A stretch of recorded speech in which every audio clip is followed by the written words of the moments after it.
Good evening, welcome to the Monday Fan Zone show. My name is Phil. If you're watching this live, get your views in, get your comments in. If you're watching this on playback, join us live every Monday at 7:30. Well, the big new season is almost here. We've got under a week to go, and we've got loads and loads of stuff to talk about. Transfers in, transfers out, and of course, who do you think is going to be starting on Sunday when we play Sheffield Wednesday? That's assuming Sheffield Wednesday can get a team together. I'm going to be joined from Chris from Leicester Till I Die, as well as Reedy and Nick, as well as you. If you want to come on camera, I'll put the link out there. But get your comments in and let us know what you think to the Championship season. The Leicester City machine is on the march again. Leicester Fan TV presents a variety of content like fan discussions, match analysis, and engaging with Leicester fans worldwide. We want your views live, thanks to our sponsors, Everard's, Pucker Pies, Hologram, Take Me, Newbie & Co, and the Fox's Arms. Want to watch more content like this? Hit the like button. Give us your views. Hit subscribe to Leicester Fan TV and make sure to follow Leicester Fan TV on all socials.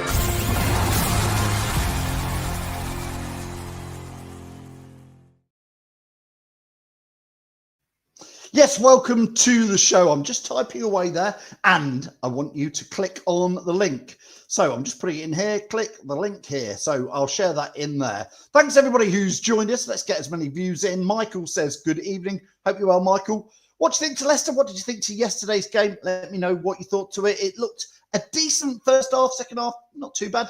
But listen, not a bad result at all. Dawn says, good evening. Looking forward to Sunday and the new season. Matty, where are you watching the new season from? Are you in Ireland, England, France, wherever you are? Are you still working with the King Power horses, Matty? I hope you're welcome on the show soon. Tom says, still waiting to offer a DAC a game at Hunker Thursday night, 7 o'clock, but he can pay my £4. Another miss from Daka. It goes on, it goes on, it goes on. We can talk about that. Keith, thank you for that. Terry says, hi all. Hope you're well, Terry. See you on Sunday down at the game, Terry. Wayne, what's your views, Wayne? Hope you're well. Let me know what you think to everything that's going on with Leicester City. Richie, of course. Good evening, Phil. Good evening to you, Richie. Good win for Leicester City against Fiorentina. Was indeed, Richie. Richie always backing the lads. We want your views. We want your comments. Don't forget to let us know what you think. Michael says, a good game and a clean sheet. Let's start off with Chris saying, from Leicester Till I Die. Here we go, Chris. Chris. Good evening, Phil. How the devil are you, sir? That's all right. Gary was saying there, do you think that shirt was bland? What do you think to the new shirt in the end there, Chris? I think it probably looks bland because there's no sponsor on it. But look, I bought this last season. No sponsor on it. How'd you get that with no sponsor on it? I have no idea. I mean, I ordered it as soon as it came out because I liked it. But when it came through, and it took me a while because it looked naked almost, if you like, because there was nothing on it. I'm probably not going to buy the new blue kit because it's getting too expensive. I mean, when I first left my other half, I went out and bought all 3 shirts, not because I wanted them, but because I could. She was no longer controlling my purse strings. But it is ridiculous. I love the pink strip.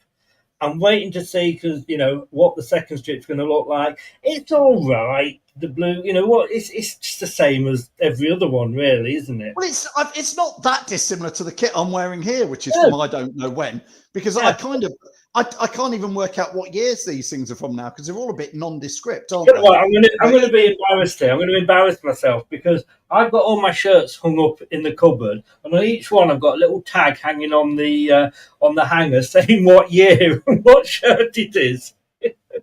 That's very sensible indeed. And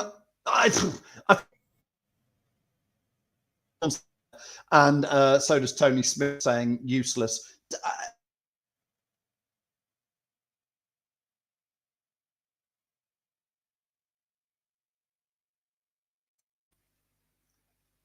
I don't know if it's me or you, Phil. One of us is freezing. I don't know. It might be me. But Chris, I was just saying about Daka. Again, we've been over and over and over about him. Talk to me about Daka and Ayew. just briefly, the two of them, because Ayew looks like he possibly could be the man to get us some goals. And Daka, just again, not. No, that's all you can really say, isn't it? Not.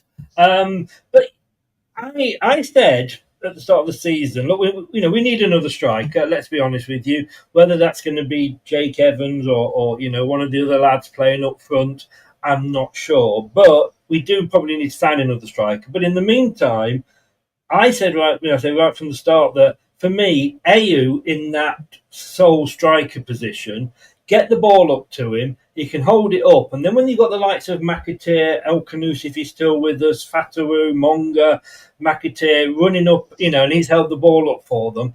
That was basically what was happening in the first half. That was really, really exciting.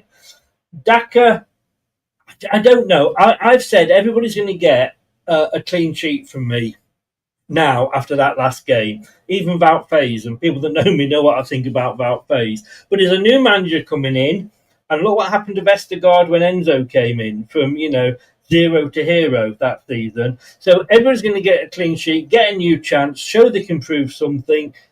Can Daka prove it? I don't know. I doubt it, if I'm honest with you, but I hope he can, because I want him to do well, because if he's doing well, the club are doing well. But I think Ayew... Yeah, I agree. I think Ayew for me, though, is the starter.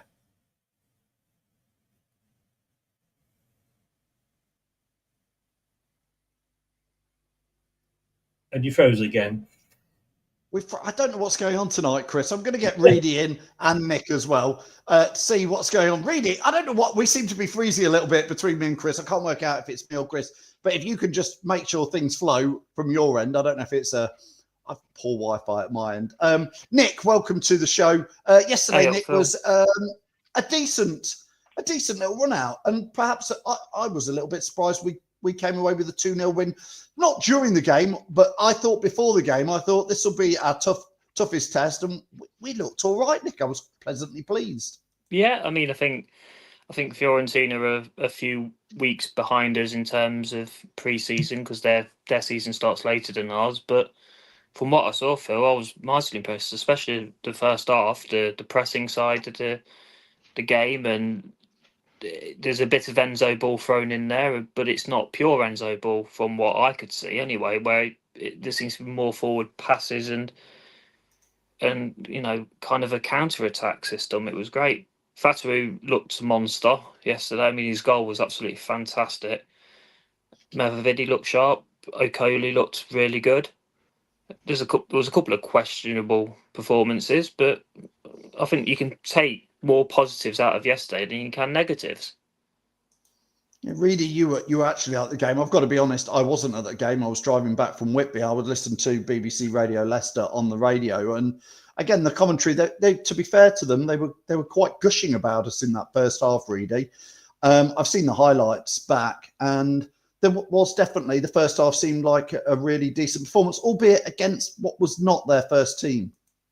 Yeah, obviously their first team came on in the second half, but again, I think the big thing for me was the fact that we didn't ever give really them a chance. Again, even in the first half, they barely had a shot on goal. I think Hermanson didn't even have a save to make in that game. So, again, I know people saying that the team that they put out at the beginning wasn't the first team, but again, they're still Conference League, not Conference League, the European Conference League sort of level, because they've obviously got into it last season. So for me, it was a good showing, and like Nick said, there's a few players that for me really shined. Fatawu, now he's back, is just going to make a complete difference from what we had last season. Like I say, Ayew on the wing, which I didn't really like at all. But now you've got someone fast, direct, who can actually get the ball forward, and his goal just showed what we have missed from last season.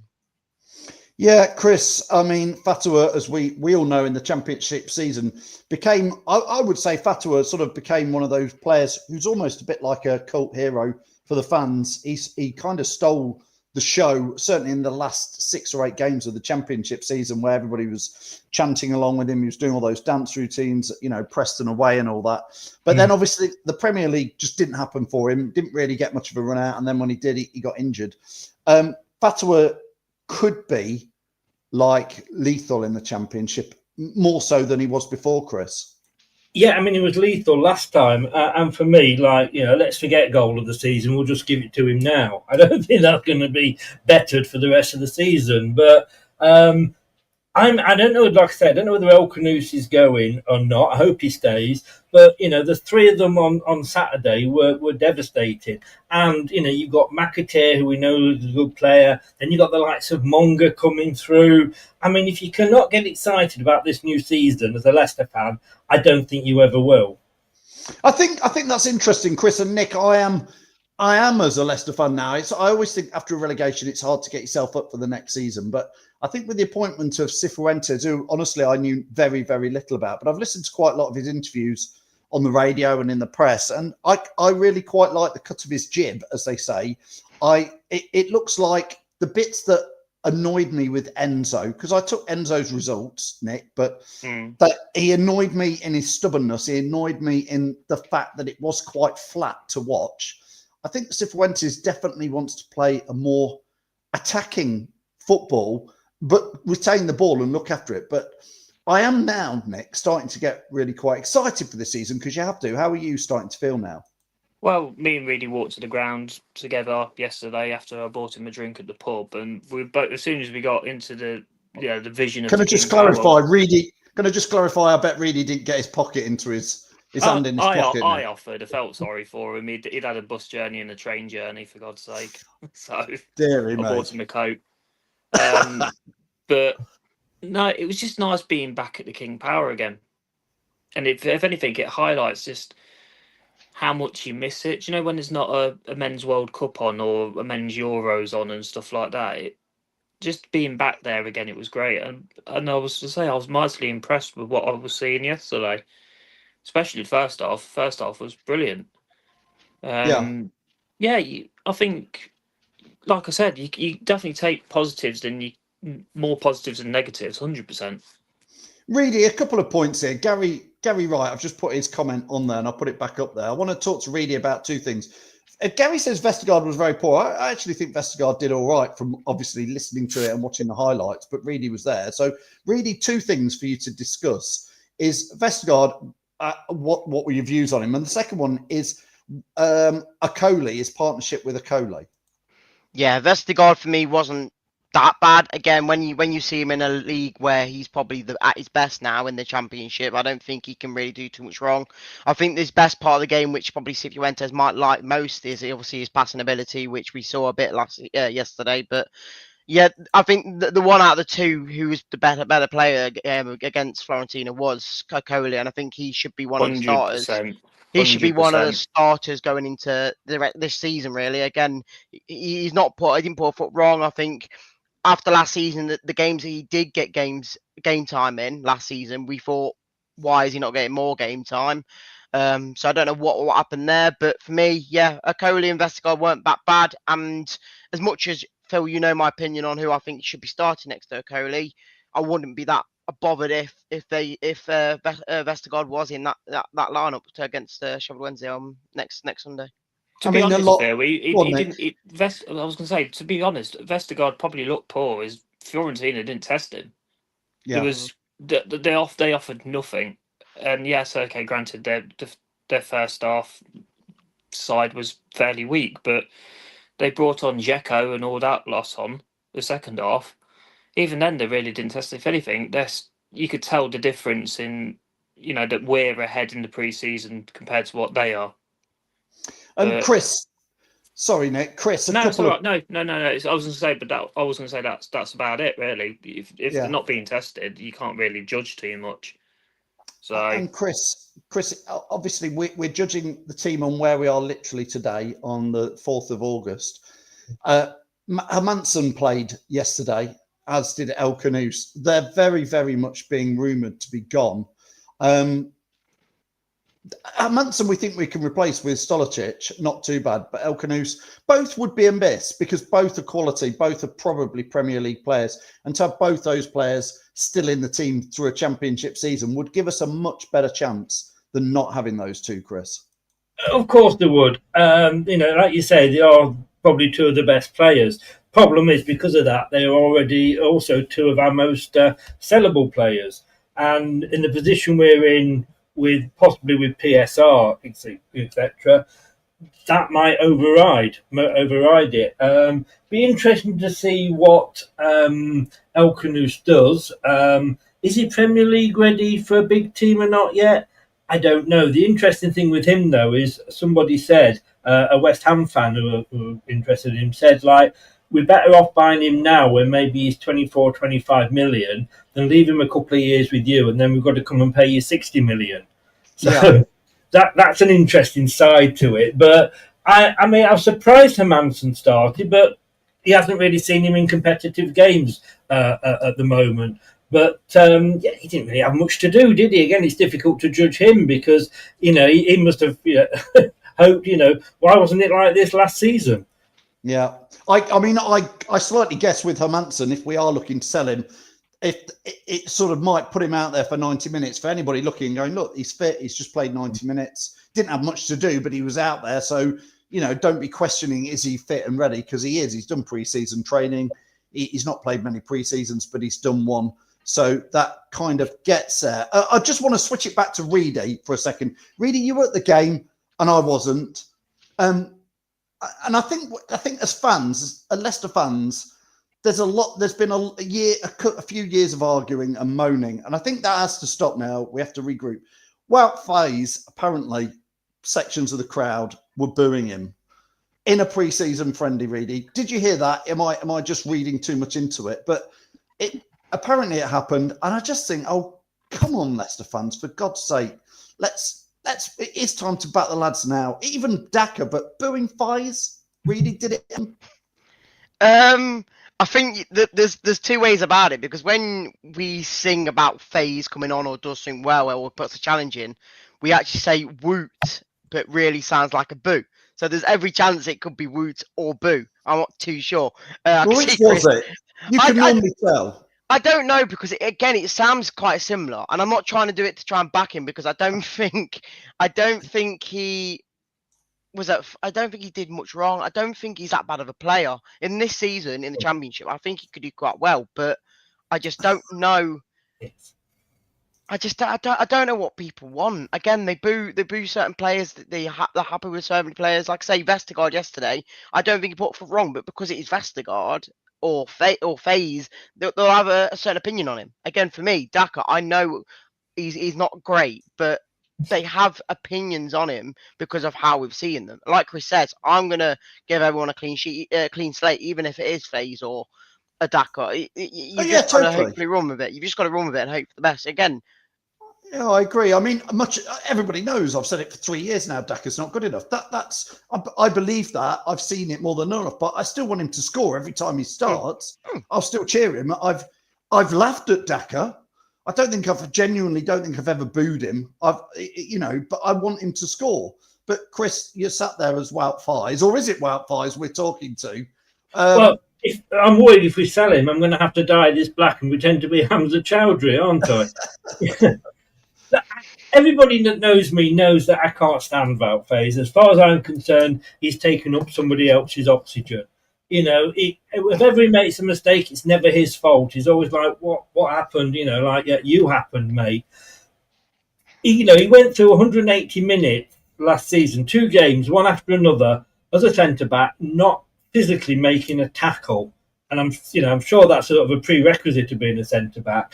But, like Reedy just said, as much as I don't like him, as much as I want him out of my team and whatever, he gets a clean sheet, a fresh start from me. Because, prove me wrong. Tell me that you are worthy of being in the Belgian national team. Because if you're doing well, then you're doing well for the club and the club's doing well. But you've got to there's certain players out there that have got to convince me. I like Vestergaard, yes, and out of the 3, Vestergaard, Faes and Cody, I would always keep Vestergaard personally. But I don't want, and I think booing a player, okay, I'm not keen on it, but if it happens at the end of a game, I understand it. But don't boo a player before they've even kicked the ball. That I didn't get. Well, it seemed. I mean, again, Reedy's saying maybe it wasn't booing. I've definitely read it was booing, but I couldn't tell, to be honest. Again, because there were so many different substitutions, I honestly didn't realise when FaZe came on. But I did hear boo or woot. I don't know. Again, it's probably going to be boos because it's Leicester fans. But again, when he does something well, we will go woot, don't we? So well, it seems. I mean, much as we might not rate. Well, FaZe does play for Belgium, and I think he should be able to cope in the Championship easy. It's interesting if he did get some boos, because we have Vestergaard and Winks who are on the pitch, who people haven't mentioned one thing, that they both had 10 weeks off last season because they didn't want to play for Rude, so they didn't feature for the last 10 games. But people seem to have a short memory that was it. That's in there. Anne says FaZe is a liability, although I don't think we should be booing him in there. Craig says Skip not good enough. I want to bring that conversation. Let's take that to Nick a little bit, who was obviously at the game. Skip not good enough. Nick, I was hearing things that Skip and Sumari and that was working quite well at the game yesterday. What was your take on it? Who was doing the Radio Leicester commentary? Pipes. Right. Yeah. Well, Pipes must have been drinking early, because I thought the opposite for Skip myself. I thought we looked better when Winks come on. I think we looked more balanced with Winks on. But I did hear Sumari and Skip sounded all right. That's what it was sounding like. I wasn't impressed. He ran around a little bit, but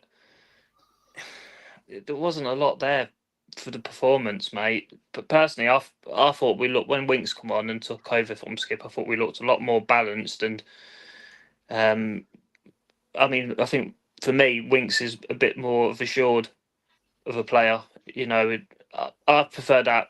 It's more balanced with Winks. And he offers you the defensive side as well as the attack, whereas Skip, it was like a bit of a headless chicken, really, at times yesterday. Yeah, Skip was. Yeah. Andy Meadow says Winks was light years above Skip and Sumari.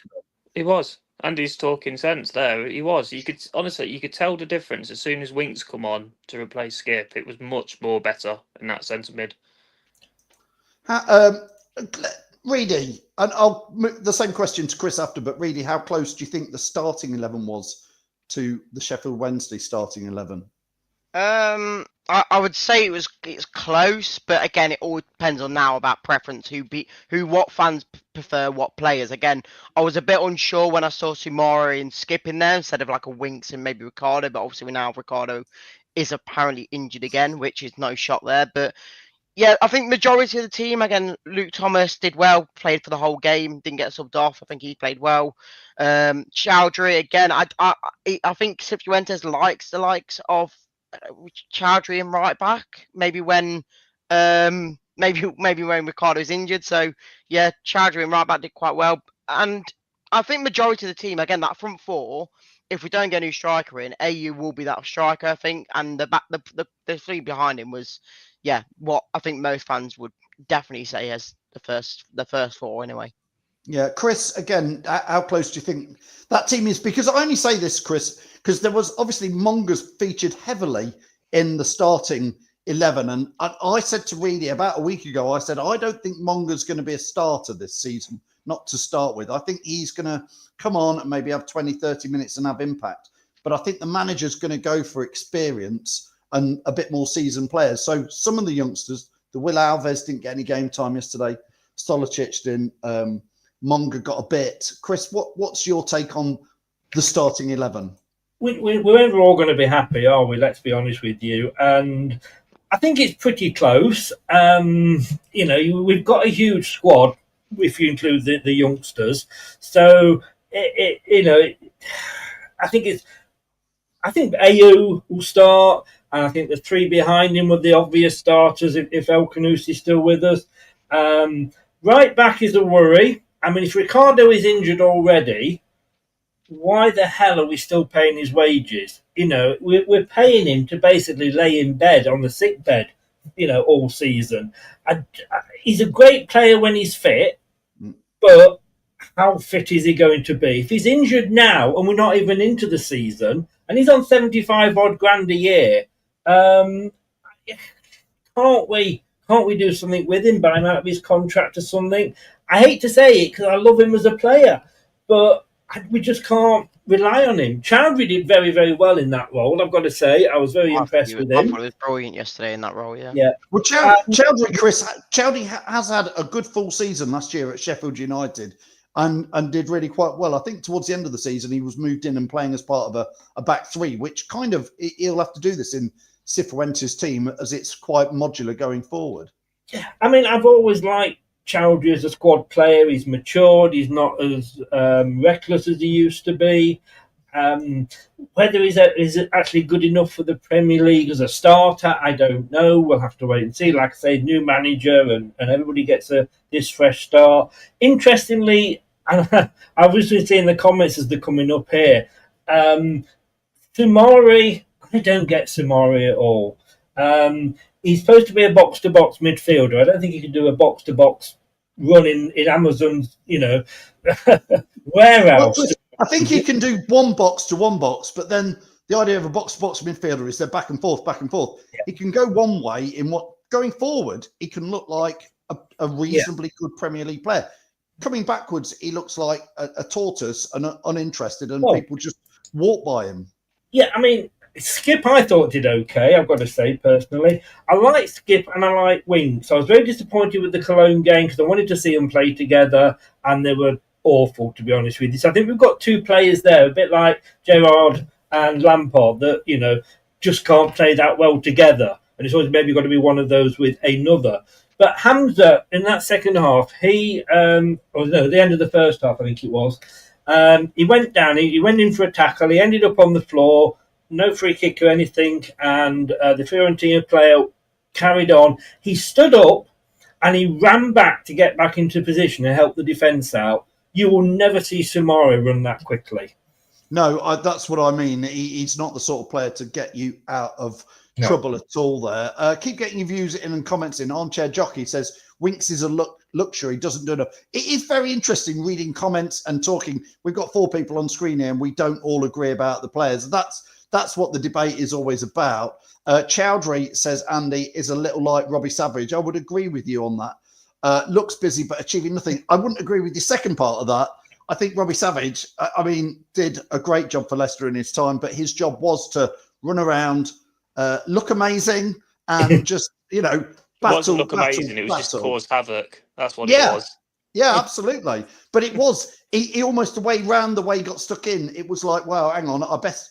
For other players, it put them on their toes a bit, because if they didn't know, there'd be a Robbie Savage or a Neil Lennon come in and try and whip the ball off them. But those days are perhaps gone. But Nick, just obviously, I definitely don't think the squad we've got today is going to be the squad we're going to have on September the 1st in just over a month's time. And I think I almost wish it was, seeing glimpses yesterday of it going, if we have this team and no PSR points deduction, we're going to do very, very well. But I think a month's a long time in Leicester City's life. It is, but you've also, the teams that want to poach our so-called best players, they've got to pay the whack, haven't they? Other than like the likes of Ndidi, who's linked with Besiktas today, but they're paying his £9 million release clause, which I think can go, can't he, Nick? What's that? Could go.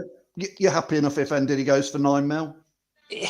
I wouldn't say no. I wouldn't say that's a bad deal. I thought the Cody deal was pretty decent for us, to be fair, and it just gets the wages down. That's what's hindering us on the PSR point of view. It's the size of the wages. Wilf's was on or should be on 70 grand a week apparently. Same as Coda. We've lost 50 off of Danny Ward. We lost a decent amount off of Jamie Vardy going. We do need to trim it a little bit. But we'll just have to see we are linked with, is it Josh Brownhill? He's a free agent. I think he could come in and do a steady job. He knows the league very well. He did well for Burnley last season. Yeah, and is it Kone? Am I saying that right, Reedy? Kone, yeah. Scored 21 goals all competitions last season. And he's young. He's 21, isn't he, Reedy? This Kone? 22. I think young lad, been scoring goals. It'd be the right, I don't know what money they're talking about, but it'd be the right sort of player, young, low. I'd always like lower league players really coming through. Obviously, we've seen it with Jamie Vardy, but I like that because they come through with hunger to prove. Yeah, again, we're not going to expect to be getting any like Premier League level players who are going to come down. We're not going. No Championship side's going to want to sell their striker to another challenging club who want to get back up into the Premier League. So, looking around the lower leagues and hopefully seeing somebody who's scored goals and knows where the goal is. I think that's the main thing. You need to find someone who can actually know where the goal is, even if they're not to the level of the Premier League. You just got to find someone who knows where the goal is. Unlike Your someone's going to best say, mate. "There you go, yeah, there you go." Daka. But yeah, like I say, I think the main thing we saw yesterday, and I think the reason why I think we've got more of a chance in doing quite well this season is I don't know if anyone saw, but the likes of Fatawu, when he got the ball and ran forward, someone ripped his shirt twice yesterday because they Yeah. couldn't catch him. They couldn't catch him. That's how bad that's how good he was, because no one could ever catch up to him. And where under the Enzo system, he was probably a bit more limited to trying to be a bit more gung ho and go for it. Then Yeah. he did do it, but at times he was maybe a bit more passive and then went backwards. Then of getting the ball, flick it over someone, and really go for it. And it just showed yesterday when he had to have two shirts replaced because they couldn't catch him. That's why I think Fatu- Ayew works as a striker this season. It's a bit like the Harry Kane situation at Tottenham all those years ago. He's not the quickest. He wasn't the quickest of strikers, but he had players like Heung-min Son doing his running for him. If you've got Mavrovidi and Fatu doing your running, Ayew will easily bang in the goals because he's not got a run. yeah. Not just that though, but the Ghana link as well. Because obviously, I don't know if they played together for Ghana, but that Ghana link up, like we did when we saw Dewsbury or Mavadidi and that kind of running thing last time in the Championship. Maybe them two together with AU and Fatawu might be a good thing as well. Tell you what, who I thought. Oh, sorry, Phil. No, go on, Chris. No, I'll tell you who I thought worked well together, talking to Fatawu, was Fatawu and Chowdhury. I Yeah. thought they worked really well down that Yeah, and they did. linked up well. Mm-hmm. Yeah, and he needs that. I definitely think, Chris, that Fatawa, under Enzo, there was times he would be attacked. I sit behind the goal. He would attack, and under Enzo, there was acres of space in front of him sometimes, and you could see he's been coached to stop and take the ball backwards and inwards to retain the ball. But it looked like yesterday he was given there's loads of space. You take them on, mate. I think this is what Marty's saying to his players, isn't it? You know, you coach them up to a point, but I think last season, Ruud van Nistelrooy, like I said on my show earlier, you know, it was almost like there was no second half to the pitch. It was just like we played in our half, and that was it. And if they got a bit too far up, then they'd turn around and come back again. But he seems to be saying to these players, go forward, show us what you can do. If you've got the talent, show us you've got the talent. I've seen more attacking in the 6 pre-season games than I saw in 42, whatever it was last season. And that's good to see. The best form of defence is attack. So we just didn't do that last season. I think you've got it. Sorry, the only thing I did notice yesterday from Ciprianti's interview, and this is the last thing I'll say, is the fact that he said about even if you're 2-0 up, you're going for the third. You're not trying to sit back and wait for it. You're going for the third to make sure you've won the game. And that's his clear understanding of how he wants to play the game. It doesn't matter if you're 1 or 2-0 up, you want to go for the third or the fourth. It also looked like they were actually working together as one unit, a bit like we were doing when we were in the Premier League. They're actually fighting with, as one, to helping each other out. If somebody loses the ball, they're working together. Like the pressing side of the game was fantastic yesterday. We haven't seen that in a hell of a long time. They actually to each other, didn't they? Yeah, they did. When was it? We didn't see it last season. We certainly didn't see it under Enzo. We've not seen that sort of spirit in a long time. Like me playing FIFA, I think I'm doing a pass and I'm kicking it out last season. But this season, we actually seem to remember what colour shirt we were playing in, and we were also fighting for that first and second ball, which I didn't see much of last season.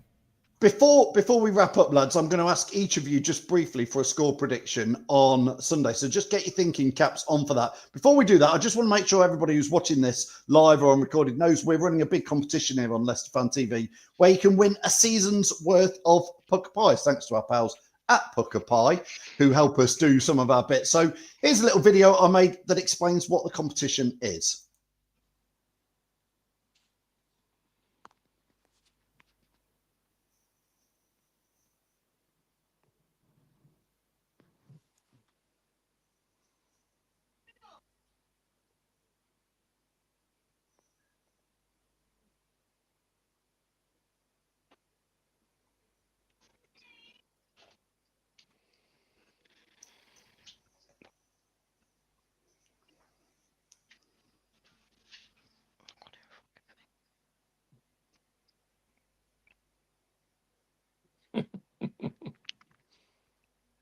So I I've hope never you hear that, because I couldn't hear any sound on that. So hopefully there was sound. Was Go that on, Chris. Jamie's pool you no jumped sound at into? all. No sound. It was just silent. I should have been signing it. Listen. But I've never heard you speak as much sense, Phil.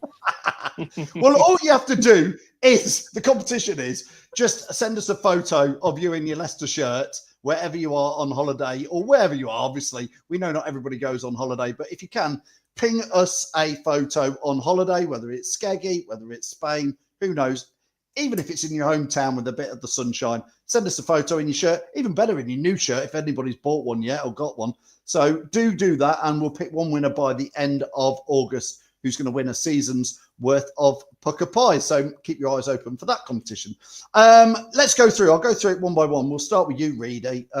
Just an early score prediction against Sheffield Wednesday, who look in a complete mess, Reedy. 6-0. Yeah, I mean, normally I'd go what, but I kind There's of every chance if they Yeah. put on under 18s or again anyone they can line up in that team. There's every chance we get a 5-6-0 win. Again, people are saying, oh, if they forfeit, they'll only get a 3-0 win, which they might be better. But again, They there's all won't these forfeit. charges. There are all these Yeah. charges and all that, which is going to be complicated. So yeah, they probably will play, and I honestly think it could be a battering to begin with. I mean, let's hope if we play them. Of course, we want the win, but it would be pretty disastrous if we played a team like Sheffield Wednesday anyway and in such a mess. Nick, what's your honest take on where it could go? Well, again, it all depends on if they can. I would have thought they're going to have to meet the fixture, because obviously it's on Sky as well. And let's be fair, Sky get huffy about the least of things, don't they? So I agree with Reedy. I not so much 6-0, but I could see it easily being a 4-0. But again, it depends on what team Sheffield Wednesday can scramble together, I suppose, because there's always somebody worse off than yourselves, isn't there? And they're going really under. So Yeah, absolutely. Chris as well. Start off, Chris, by reminding everybody where they can follow you if they don't already know, which I'm sure we all know it's Leicester Till I Die, but let's give it a massive plug and then talk us through your score predictions. Yeah, you find me Leicester Till I Die TV or LTID TV if that's easier on YouTube and all the major socials. I'm erring on the caution side here because I think, we're all saying, yeah, it's going to be, and I get why we're saying it's going to be 4-5-6-0. I get that. But this is Leicester we're talking about. And, we sometimes can pick, defeat out the jaws of victory. I think we'll win. I think we'll get 3. I'm going to say it's going to be 3-1, just in case Wout Faes is playing, because I think we'll concede. So I've got to say, I'm sticking with me. I thought it was a clean slate for everyone. No, it is, but he's still having a go at him. I mean, let's be honest, the conceding 1 is a clean slate for Wout Faes, isn't it? You know what I mean? Yeah, another day. So I'm going to go 3-1. 3-1. Okay, before I let you go, let's get some fan predictions in there. Michael says 3-1. Dawn, thank you, Dawn, says 3-0. Mark says 3-0. Craig says 2-1. Somebody says in here, Gary says 3-0. Terence says a Daka hat-trick and 4-0. God! only on FIFA. Yeah. It's never going to happen, Terence. Come Never on. going to happen. Well, we say it's never going to happen, Terence. That would shut us up if it did. It won't shut me up because I think he's rubbish. People would everybody a clean sheet. People would still slate Daka even if he got 5 goals. Yeah, that's true. Reedy got 4 against Moscow years ago, and people were still slating him. Mental, innit? Mental. Yeah. Reedy, trust me, I hate to say it, he has got a clean sheet for me. It'll be a clean sheet every game he plays, to be fair, because he'll never score any. But again, that the way he took that ball in the second half yesterday, it's not Saturday football like Leicester Old Boys or Holwell Sports or Loughborough Dynamo. It's not that level. It's Sunday football and it's pub football. That first touch was just pitiful. And again, he had another one. He had a shot the other week in pre-season. I know he scored 2 against the Tractor Boys we played, but it just is. I will give him a clean slate and I won't boo him, but he is rubbish, Reedy. He's beyond rubbish now. Well, yeah, cool. Let's see. He makes Trevor Benjamin look 20 good. goals this season. 20 goals this season. There you go, sorted. Yeah, indeed. A few last score predictions before we let everybody go. Dean says 5-0. Liquidors says 2-0. Nick Ball, hope you're well, Nick, says 2-0 in there. Patrick says going to be protests before and during the game. That's to do with Sheffield Wednesday. Yes, Patrick, I've heard that Sheffield Wednesday fans are going to turn up 5 minutes after the kickoff as a protest. I'm never sure if those things work. Hopefully we'll already 2-0 up now. Now listen, Reedy and Nick, thank you for watching and being part of the show. Indeed, we'll see you very, very soon. Yeah, take care, guys. Thank you soon. I'll let Nick and Reedy go. Thank you, guys. And Chris, Leicester till I die. Thanks for coming on again so much. Always a pleasure, mate. Always a pleasure. I'm that much a fan of you. I've started to grow a bit of a Chris from I noticed that, actually.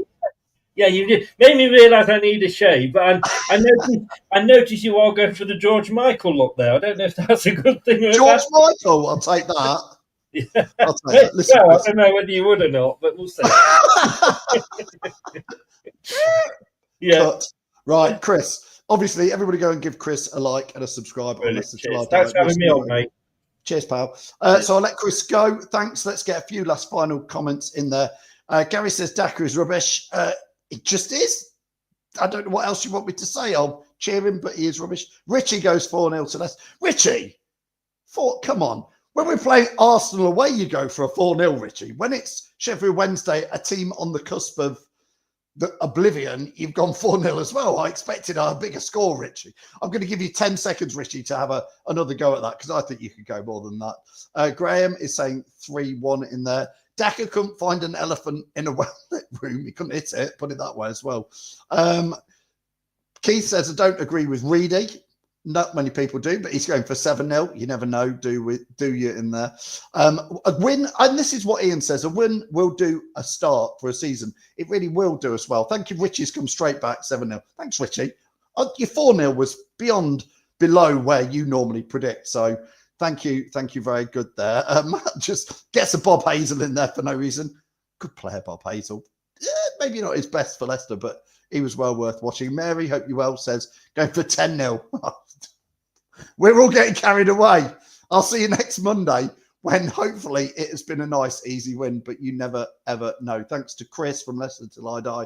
Thank you so much to Nick and Reedy as well. And don't forget, we've got shows on all this week. We've got the daily debate, which needs to go on there. That's live every day around lunchtime, so you can watch that when you're eating your sandwiches at work. We've obviously got Fox's Focus, which is on Thursdays at 7:30. Friday at 1 o'clock, we've got the Tactics Talk with Reedy and Sam. We've got match reviews coming up after the matches, and the Aftermath show this Sunday at 9:30 is a bit of a last-minute preview because obviously the game's at 4:30 on Sunday. So we will see everybody there at the game. Don't forget, if you're going to the King Power Stadium, we'll see you down at the game. Come and say hello to us if you see me, Reedy, Nick, any of the guys from Leicester Fan TV, and give us your views. We want your score predictions. And after the game, come find us wherever we're filming and get your views in and let us know. And don't forget that competition. Send in your selfies in your Leicester shirt, wherever you are, on holiday, at work. I don't care. They'll all be entered. And we'll pull that at the end of August, very, very early September. So good luck to you all. Get sending them in now. Put them in the comments on any of the posts you see out there. That's the best way for us to find us. Thanks, everybody, for your views. I'm excited. I hope you're getting excited. I think we can do it this season. Let's just assume there's no PSR. I don't think there's going to be, by the way. I don't think there's going to be any points deduction, but we'll come on to that maybe next week. I'll see you down at the King Power on Sunday. Looking forward to it. The Leicester City machine is on the march again. Leicester Fan TV presents a variety of content like fan discussions, match analysis, and engaging with Leicester fans worldwide. We want your views live, thanks to our sponsors, Everard's, Pucker Pies, Hologram, Take Me, Newbie & Co, and the Fox's Arms. Want to watch more content like this? Hit the like button. Give us your views.